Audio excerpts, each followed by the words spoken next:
বিবাহ করলে সন্তান হয়, এখান থেকে বংশ বিস্তার হয়। ইয়া আইয়ুহান নাসুত্তাকু রাব্বাকুমুল্লাযী খালাকাকুম মিন নাফসিন ওয়াহিদাহ ওয়া খালাকা মিনহা যাওজাহা ওয়া বাসসা মিনহুমা রিজালান কাসীরান ওয়া নিসা। বিয়া করলে বাচ্চা কাচ্চা হইব, ওলাদ পর্যন্ত হইব, অনেক মানুষ হইব। দিবেন কে? আল্লাহ দিবেন। দিয়ে শেষ না, আল্লাহ বলেন দিলাম তো এটা সম্পর্কে, কিন্তু তোমাদেরকে আবার জিজ্ঞাসাবাদ করুন। স্বামী স্ত্রীর যুগল মিলাইছি, সন্তান বের হওয়ার রাস্তা আবিষ্কার করে দিছি। জিজ্ঞাসাবাদের দরজা কিন্তু বন্ধ করি নাই, খুলে রাখছি। আমি আল্লাহ তোমাদের পরে নজরদারি রাখতেছি। ইন্নাল্লাহা কানা আলাইকুম রাকিবা। নিশ্চয়ই নিশ্চয়ই আমি কিন্তু তোমাদের প্রতি লক্ষ্য রাখছি। বাচ্চা তোমাদের কেমনে হয়? বিয়া সহ হয় না বিয়া ছাড়া হয়? এটা কি হালাল জাদা হয় না হারাম জাদা হয়? তালাক দেওয়ার পরে বাচ্চা হয় নাকি বৈবাহিক বন্ধন থাকতে বাচ্চা হয়? সব দেখতেছি। কি পথে তোমার পেটে বাচ্চা এসেছে, দুনিয়ার সব মানুষের চোখ ফাঁকি দিছ। বিয়ার আগে প্রেম প্রীতি করে বাচ্চা পেটে লইছ, তাড়াতাড়ি বিয়া ঘটায়া মানুষের চোখ ফাঁকি দিয়ে দিছ। কিন্তু মহান আল্লাহ দেখতেছেন বাচ্চাটা কেমনি হইতেছে, কিভাবে বাচ্চাটার জন্ম হইতেছে, সব কিছুর ব্যাপারে খবর আছে। কার জোরে আওয়াজ করে বলেন? বাড়তেছে, তাই সব নিয়ামতও বাড়তেছে। কারণ এই পৃথিবীর সব আয়োজন মানুষেরই জন্যে। আদ-দুনিয়া খুলিকাত লাকুম, পৃথিবীর সবকিছুকে আল্লাহ তাআলা মানুষের জন্যই বানাইছেন। এগুলো মানুষের জন্যই আয়োজন। তবে সব মানুষ আল্লাহর খাতায় মানুষ না। সব মানুষকে আল্লাহ তাআলা মানুষ হিসেবে গণেন না।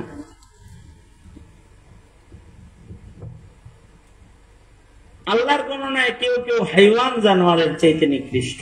উলাইকা কাল আনআমি বাল হুম আদাল। সূরাতান, এরা মানুষ হিসেবে পরিচয়ে চললেও আসমানে রবের খাতায় তারা মানুষ নয়, তারা চতুষ্পদ জন্তুর চাইতেও নিকৃষ্ট কোন জন্তু। বাল হুম আদাল।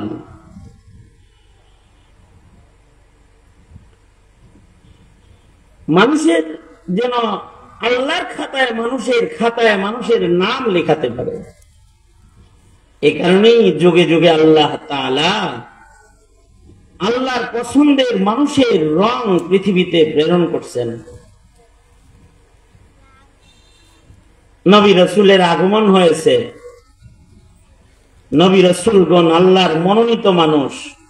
নবী রাসূলগণের মতন যারা, তারাও আল্লাহর মহব্বতের মানুষ। এবং যারা আল্লাহরই পছন্দের মানুষদের অনুকরণের মানুষ হবে,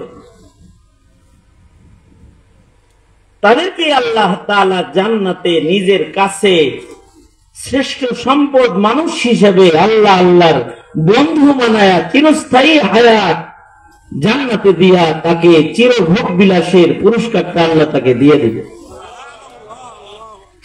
সবাইকে দিবে না।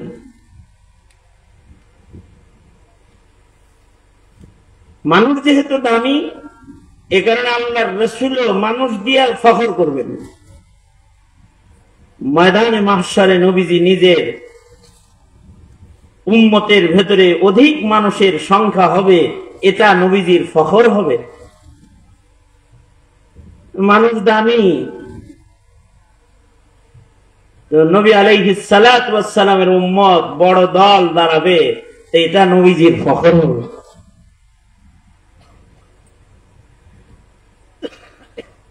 এ কারণে আল্লাহর রাসূল বলেছেন, বিয়া করো, তোমরা ওই ঘরে বিবাহ করো যেই ঘরের মেয়েদের বাচ্চা কাচ্চা বেশি হয়। ওয়াদুদ আল বালুদ, যাদের সন্তান বেশি হয় এমন নারীকে তোমরা স্ত্রী হিসেবে চয়ন করো, এতে উম্মত বেশি হবে, আমার ফখরের কারণ হবে। সুবহানাল্লাহ। কিন্তু আজব, আমরা এখন যার পেট থেকে বাচ্চা বেশি হয় এইটা বাচ্চা কমানোর সিস্টেম আবিষ্কার করেছে মুসলমানরা, এর আমলে ব্যস্ত। মুসলিম দেশের স্লোগানও বেশি মানুষ দরকার নাই, ঘরে সন্তান বেশি দরকার নাই, দুটি হইলেই যথেষ্ট। ইদানিং কালের স্লোগান হলো একটা হইলেই যথেষ্ট।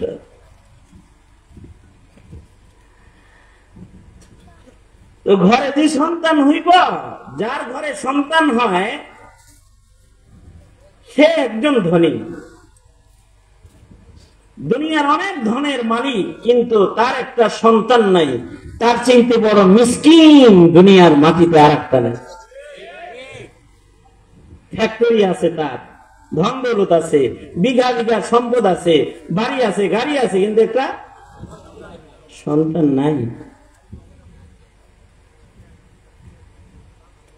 সন্তান জোর কইরা সন্তানের বাবা হওয়া যায় না। বলুন আওয়াজ করে, সন্তান দান করেন কে? জোরে বলেন। সন্তান কি মাজার দেয়, বাবায় দেয়? এটা কার দান? যৌবন হইলেই সন্তানের মালিক হন যায়? খুব ভালো যৌবন থাকলে কি একটা ছেলের বাবা হওয়া যায়, মেয়ের বাবা হওয়া যায়? সন্তান আল্লাহ পাকের দান। এ কারণে কিয়ামত পর্যন্ত সন্তান কার কাছে চাইতে হবে? আরো জোরে আওয়াজ করে বলেন, কার কাছে চাইতে হবে? কারণ সন্তান দাতা আল্লাহ। মাজার, কবর, ফকির বাবার দরবার কোন সন্তান চাওয়ার জায়গা না। সন্তান দেওয়ার মালিকানা একমাত্র কে? যাকে খুশি ছেলে দেয়, যারে খুশি মেয়ে দেয়, যারা খুশি দোনোটা দান করেন, আর যাকে চান না তাকে নিঃসন্তান রেখে দেন। যদি কাউকে চান যে পুরুষের স্পর্শ ছাড়াই তার গর্ভে সন্তান দিবেন, তাও তিনি দান করেন। হযরত মরিয়মকে বিবাহবিহীন, পুরুষের স্পর্শবিহীন মায়ের মর্যাদার আসন দান করেছেন কে? জোরে আওয়াজ করে বলে। যদি চান তো বার্ধক্যেও বন্ধা বিবির পেটে সন্তান দান করেন। যৌবন হারায় গেছে অনেক আগে, বিবিটাও বন্ধা, এরপরেও সন্তান দেন। আবার দেন তো দেন, মেনশন করে দেন। দুশ্চিন্তার দরকার নাই, আলকাশুল্ট লাগবো না, ছেলে দিতেছি, ছেলে ইন্নী মুবাশশিরুকা বিগুলাম, ছেলে বাচ্চা দিতেছি। এ কারণে কষ্ট করে তোমার নামও খুঁজতে হবে না, সন্তান দিতেছি, সাথে সাথে আসমান থেকে নামও পাঠায়া দিতেছি। এমন ঘোষণা দাতা কে? জোরে আওয়াজ করে বলেন। হযরত জাকারিয়াকে আল্লাহ তাআলা সন্তান দিয়ে বললেন, নামও দিলাম ইসমুহু ইয়াহইয়া, আনকমন দিলাম, পৃথিবীতে এ নাম কেউ রাখে নাই, ইতিপূর্বে কোন মানুষের নাম ইয়াহইয়া হয় নাই। এ কারণে প্রতিটা মানুষ দোয়া করবে। এই বিয়ে করছে কারা কারা? হাত তুলেন দেখি। বিয়ে করছেন? যারা যারা বিয়ে করছেন হাত তোলেন। যারা যারা বিয়ে করেন নাই তারা দোনো হাত তোলেন। বিয়ে করেন নাই বিবাহ করলে সন্তান হয়, এখান থেকে বংশ বিস্তার হয়। ইয়া আইয়ুহান নাসু তাকু রাব্বাকুমুল্লাযী খালাকাকুম মিন নাফসিন ওয়াহিদাহ ওয়া খালাকা মিনহা যাওজাহা ওয়া বাসসা মিনহুমা রিজালান কাসীরাও ওয়া নিসা। বিয়া করলে বাচ্চা কাচ্চা হইব, ওলাদ পর্যন্ত হইব, অনেক মানুষ হইব। দিবেন কে? আল্লাহ। আল্লাহ দিবেন। দিয়ে শেষ না, আল্লাহ বলেন দিলাম তো এটা সম্পর্কে, কিন্তু তোমাদেরকে আবার জিজ্ঞাসাবাদ করুন। স্বামী স্ত্রীর যুগল মিলাইছি, সন্তান বের হওয়ার রাস্তা আবিষ্কার করে দিছি। জিজ্ঞাসাবাদের দরজা কিন্তু বন্ধ করি নাই, খুলে রাখছি। আমি আল্লাহ তোমাদের পরে নজরদারি রাখতেছি। ইন্নাল্লাহা কানা আলাইকুম রাকিবা। নিশ্চয়ই নিশ্চয়ই আমি কিন্তু তোমাদের প্রতি লক্ষ্য রাখছি। বাচ্চা তোমাদের কেমনে হয়? বিয়া সহ হয় না বিয়া ছাড়া হয়? এটা কি হালাল জাদা হয় না হারাম জাদা হয়? তালাক দেওয়ার পরে বাচ্চা হয় নাকি বৈবাহিক বন্ধন থাকতে বাচ্চা হয়? সব দেখতেছি।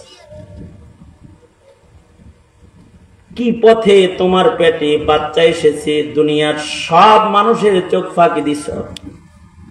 বিয়ার আগে প্রেম প্রীতি করে বাচ্চা পেট লইছ, তাড়াতাড়ি বিয়া ঘটায়া মানুষের চোখ ফাঁকি দিয়ে দিছ। কিন্তু মহান আল্লাহ দেখতেছেন বাচ্চাটা কেমনে হইতেছে, কিভাবে বাচ্চাটার জন্ম হইতেছে, সব কিছুর ব্যাপারে খবর আছে। কার জোরে আওয়াজ করে বলে আল্লাহর খবর আছে। আল্লাহ বলেন যে বাচ্চাটা আইলো বা আসতেছে, এই বাচ্চাটা যেন মানুষ হয়, মানুষ মানব রূপী মানুষ যেন হয়, এর জন্য আমার কাছে আবার দোয়া করো।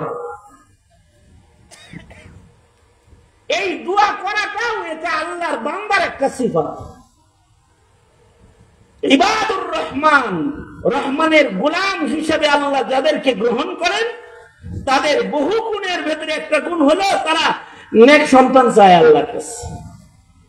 সন্তান হইলেই না, নেককার সন্তান চায়, নেকির কাজ করনে ওয়ালা, সরদার নেকি করনে ওয়ালা সন্তান চায় আল্লাহর কাছে। নেককারদের সরদার চায় যারা, এরা আল্লাহ পাকের পছন্দের গোলাম।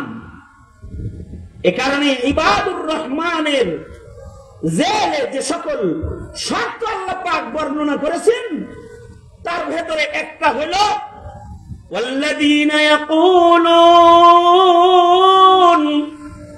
والذين يقولون ربنا هب لنا من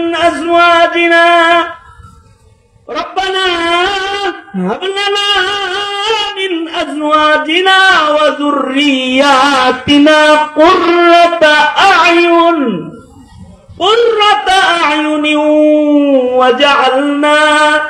وجعلنا للمتقين إماما। আল্লাহ বলেন আমার বান্দাদের একটা সিফাত হলো তারা আমার কাছে বলে, ওগো আল্লাহ, আমাদের বিবি থেকে আমাদের এমন কিছু সন্তান আপনি দান করেন যারা আমার চোখ শীতল করবে, যে সন্তান দিয়া আমার চক্ষুটা শীতল হয়ে যাবে, এবং আমার সন্তানকে গাঞ্জুটিকে সর্দার আবার বানায় দিয়েন না, মদারদের সর্দার বানায় দিয়েন না, জেনাকারদের দলে দিয়েন না, পাপিষ্ঠদের দলে যেন আমার সন্তানের নাম না যায়। ওয়াজআলনা লিল মুত্তাকিনা ইমামা,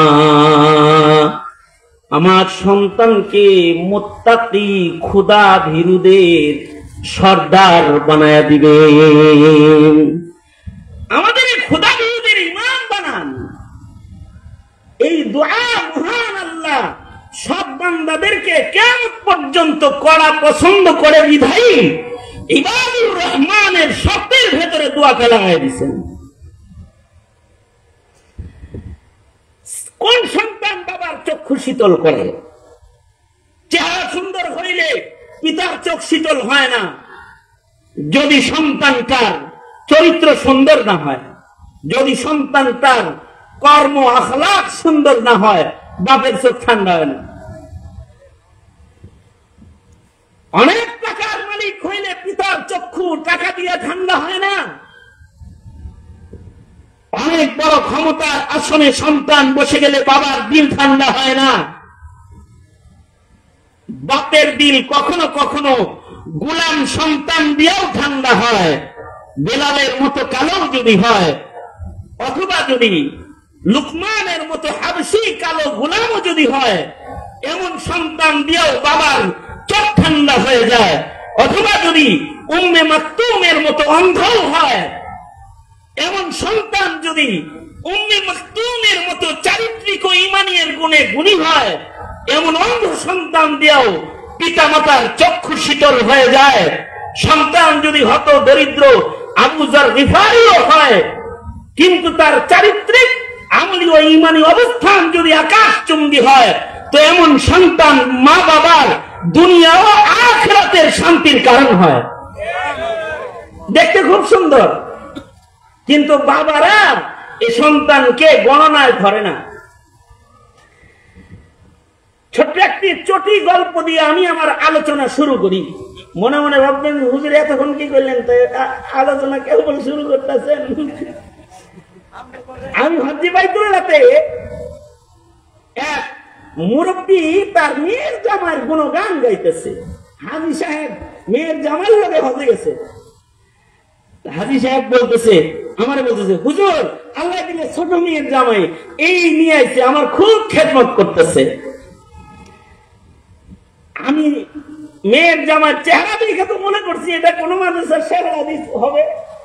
এত সুরতান, এত নূরওয়ালা চেহারা, লম্বা দাড়ি, পাগড়ি মাথায় দিয়ে ঘুরে। আমি বললাম, ভাইজান কোন মাদ্রাসায় পড়ান? আমি একজন ইঞ্জিনিয়ার, একজন ইঞ্জিনিয়ার মানুষ, জব করি, ইঞ্জিনিয়ারিং ফার্মের দায়িত্বে আছি, জব করে। আপনি দেখা তো মনে হয় ঠিক একেবারে আপনি একটা কোনো কম মাদ্রাসার মুহাদ্দিস টাদ্দিস হইবে নাকি, এরকম মনে হয়। খুশি হইলাম। আমার প্রশ্ন হলো, মেয়ের জামার দিনদারির প্রশংসা করে কেন? চাচার কি ছেলে বা সন্তান আর নাই? তো আমি চাচাকে জিজ্ঞেস করলাম, হাজী সাহেব ছেলে মেয়ে কয়জন? 4 জন। 4 জন, 2 ছেলে 2 মেয়ে। এটা ছোট মেয়ের জামাই। আল্লাহ দিলে সব ভালো, আপনাদের দোয়ায় আলহামদুলিল্লাহ, খুশির বিষয়। ওনার মেয়ের জামাই আমার কানে কানে কইতাছে, হুজুর 4 জন না 5 জন। ওনার সঙ্গে কয়জন? 5 জন। উনি কইছে 4 জন, কিন্তু আসলে 3 ছেলে 2 মেয়ে। আমি বললাম, চাচা মিয়া বাইতুল্লাহ শরীফ কাবা ঘরের এরিয়ায় বয়ে বয়ে মিশা কথা গান। ছেলে সন্তান আপনার 5 জন। খবর কিন্তু আমি পেয়েছি 5 সন্তানের পিতা আপনি, কিন্তু আপনি খোদার ঘরের জমিনের এরিয়ায় তারায় তারায় আপনি মিশা কথা কন 4 জন। চাচা মিয়া আলেমদের সোহবতের কারণে বুঝটা ভালো। চাচা মিয়া কয়, কিছু কিছু সন্তানকে মহান আল্লাহ নিজে গণনায় ধরতে মানা করেছে। নূহ আলাইহিস সালাতু ওয়াস সালাম নিজের সন্তানকে যখন ডাকতেছে, আয় আমার সন্তান, আয় আমার ছেলে, যাস না, আল্লাহ পয়গম্বরকে বলে নাই, হুজুর নূহ ডাইকো না, সে তোমার সন্তান না, সে লাইসা মিন আহলিক, তোমার আহাল না, সে সন্তান না। আল্লাহ যদি কুসন্তান হলে নবীকে গণনা করতে মানা করে থাকে, তাহলে আল্লাহর ঘরের পাশে আল্লাহর পথের সন্তান যেটা না সেটাকে গণনা থেকে বাদ দেওয়া তো সুন্নাতুল্লাহ। আল্লাহ অনুসরণ করছি আমি, এটা আল্লাহু আকবার কবীরা। এত বড় কথা বলে ফেলছে। মনে রাখতে হবে, সুসন্তান হলে পিতার জন্য এটা গণ্য লাভ। কারণ সুসন্তান গুলো মা বাবার মৃত্যুর পরেও ইনকামের রাস্তা খুলে দেয় জমিনের ভিতরে। আল্লাহু আকবার বলেন। ওই জমিনের উপর থেকে মা বাবার কবরে সব যায়। আর কুসন্তান যদি হয়, এটা হয় বুঝা। এটার জন্য আলা কুল্লুকুম রাইন ওয়া কুল্লুকুম মাসউলুন আন রাইয়াতিহি, এইটার দায়িত্বের একটা জিজ্ঞাসাবাদ ময়দানে মাহশারে আল্লাহ আদালতে হবে। এই চিন্তায় নূহ আলাইহিস সালাতু ওয়াস সালাম মাথা নিচে দিয়ে দাঁড়ায় থাকবে, কথা বলবেন না। হাদিসে আছে। আর যদি সন্তানটা হয় সুসন্তান, তাহলে এটার গণ্য লাভ আছে। ঘরের সদস্য যেমন সুসন্তান হলে গণনা করলে লাভ, আর কুসন্তান হলে গণনা না করা সুন্নাতুল্লাহ।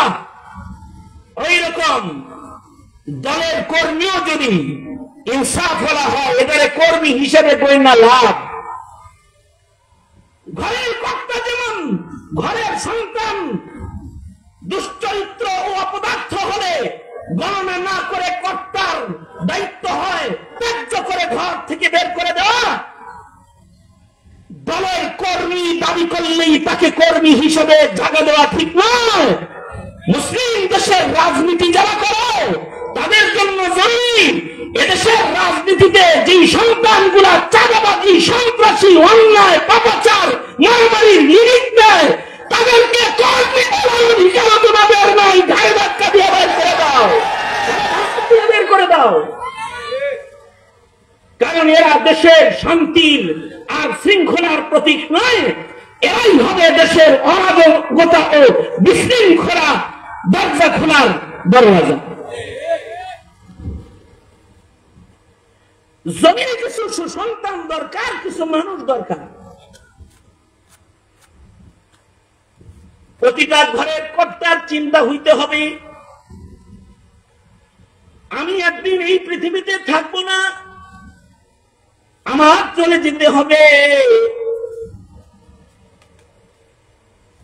কবর ঘরের ঠিকানা, আমার আসল ঠিকানা। সেখান থেকে আদালতে কিবরিয়াতে আমায় দাঁড়াইতে হবে। সুতরাং মরার আগে কিছু এমন কাজ করে যাওয়ার, যে কাজগুলোর দ্বারা বরজখ আখিরাত সুন্দর হয়। বরজখের জগতে কবরের ভেতরেও মাইয়িত তিন রাস্তায় উপকৃত হয়। এক নাম্বার, ইল্লা মিন সাদাকাতিন জারিয়াতিন,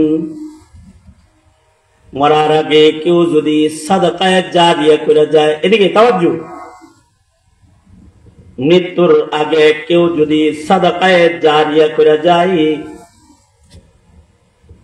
মৃত্যুর পরে সাদাকায়ে জারিয়া তাকে উপকৃত করতে থাকে। যেমন মসজিদ বানাইছে, মাদ্রাসা, এই যে মাদ্রাসা হয়েছে, পাশে মসজিদের জায়গা কিনছে, কেউ তো এটার ভেতরে টাকা পয়সা দান করেছে, কারণ অর্থ এখানে ব্যয় হবে,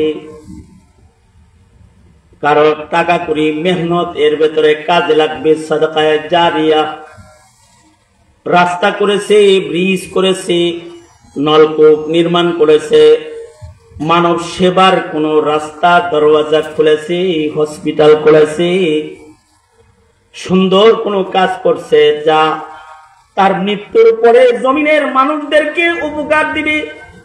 খায়রুন নাস মান ইয়ানফাউন নাস, ভালো মানুষ হলো তারা যাদের দ্বারা জমিনের মানুষ উপকৃত হয়। এমন জারিয়া করে গেছে যে জারিয়ার কারণে সে কবরে শুয়ে শুয়েও মানুষ তার কর্মে উপকৃত হওয়ার কারণে সে থাকবে কবরে, কিন্তু তার কবরের নেকি পৌঁছতে থাকবে। আল্লাহু আকবার বলেন। যে কমলপুর মাদ্রাসার শেখুল আজিজ হুজুর আছেন, এখানে মোহতারাম সাহেব আছেন। কত বছর আগে ময় মুরব্বীরা এই মাদ্রাসার জায়গা দিয়া চলে গেছে। কত দামি দামি খেদমত এখানে হচ্ছে। এখান থেকে নুরানির প্রশিক্ষণ হইতেছে। সারা বাংলাদেশের মসজিদে মসজিদে কোরআনের তালিম দিতেছে। দাওরা হাদিস মাদ্রাসা, এখানে তালবে ইলমরা আলেম হইতেছে, মুফতি হইতেছে, মুহাদ্দিস হইতেছে। এই যে যত খেদমত সারা দুনিয়ায় ছড়ায়া পড়তেছে, এর একটা আজার ওই যে মরহুম যারা এর পেছনে সাদাকায়ে জারিয়ার কাজ করে তারা জমিনের তলে আধার ঘরে দরজা জানালা বিহীন ঘরে যায় একা একা শুয়ে রয়েছে, তাদের কৃত সাদাকায়ে জারিয়ার এই জাযা কবরে শুয়া শুয়া ওই মানুষগুলা পাইতেছে। ইল্লা মিন সাদাকাতিন জারিয়াতিন আও ইলমিন ইউনতাফাউ বিহি। যেমন হুজুর কারোর কাছ থেকে ইলম শিখেছে, আতাউল্লাহ আমিন সাহেব কারোর কাছ থেকে ইলম শিখেছে, সব মৌলবীরা কারোর কাছ থেকে ইলম শিখেছে। যার কাছ থেকে ইলমি যোগ্যতা তারা হাসিল করেছে তাদের উস্তাদ কবরে চলে গেছে। কিন্তু যেমন আমার উস্তাদ আল্লামা আজিজুল হক রহমাতুল্লাহ আলাইহি কবরে আছেন, আব্দুল হাই পাহাড়পুরি রহমাতুল্লাহ আলাইহি কবরে আছেন, নহমান আহমদ রহমাতুল্লাহ আলাইহি কবরে চলে গেছেন। কিন্তু আমি ওনাদের সন্তান হিসাবে আপনাদের সামনে বসে বসে উস্তাদদের দিক নির্দেশনার কিছু বক্তব্য আপনাদের কানে পৌঁছায় দিচ্ছি। কেউ যদি আমার কথার পরে এই কথাটা আমলি জিন্দেগিতেও নিয়ে আসে, তো যেই উস্তাদ আমার জন্য মেহনত করেছে তার কবরে সব পৌঁছতে থাকবে। সুবহানাল্লাহ। আর সর্বশেষ সবার ঘরে ঘরে কেউ যদি সুসন্তান গড়ার মেহনত করে, যে আমার ঔরসে আল্লাহ একটা সন্তান দিছে, এই সন্তানটা যেন নেককার হয়, এই সন্তানটা যেন বেঈমান না হয়, এই সন্তানটা যেন আল্লাহ চিনে, এই সন্তানটা যেন রাসূল চিনে, এই সন্তানটা যেন কোরআন শিখে, কোরআন চিনে, ধর্ম ইসলাম চিনে, আমল চিনে, গুনাহ চিনে, হালাল চিনে, হারাম চিনে। যদি এভাবে সন্তানকে কেউ গঠন করে একটা নেক সন্তান কেউ যদি দুনিয়ার মাটিতে রাইখা যদি কবরে চলে যায়, সে কবরে শুয়ে রয়, কিন্তু তার নসলের একটা নেক সন্তানের কারণে তার নসলটাও আল্লাহর কাছে দামি নসল হয়ে যায়। যেই বংশের ভেতরে প্রধানমন্ত্রী আছে ওই বংশ আল্লাহর কাছে দামি না। যেই বংশের ভেতরে মাস্টার ডিগ্রি বেশি আছে ওই বংশ আল্লাহর কাছে দামি না।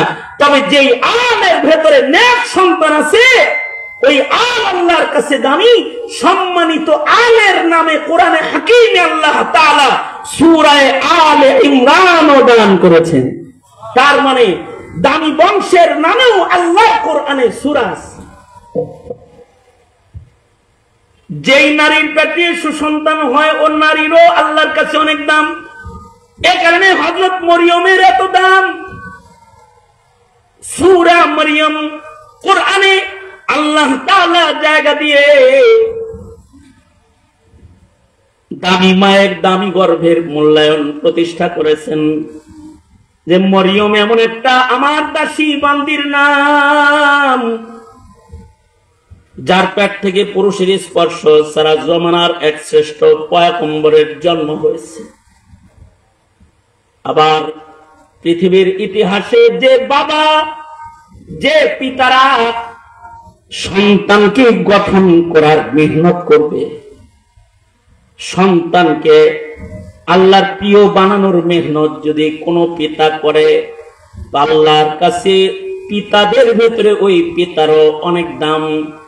এ কারণে আল্লাহ তাআলা লুকমান নামী সূরা আল্লাহর কোরআনে দান করে আদর্শ সন্তান গঠনের মেহনতে ব্যস্ত পিতারা যে আল্লাহর কাছে দামি, কিয়ামত পর্যন্ত কোরআনের ভেতরে সূরা লুকমান দান করে আল্লাহ তাআলা জমিনবাসীকে মেসেজ দিয়ে দিয়েছেন।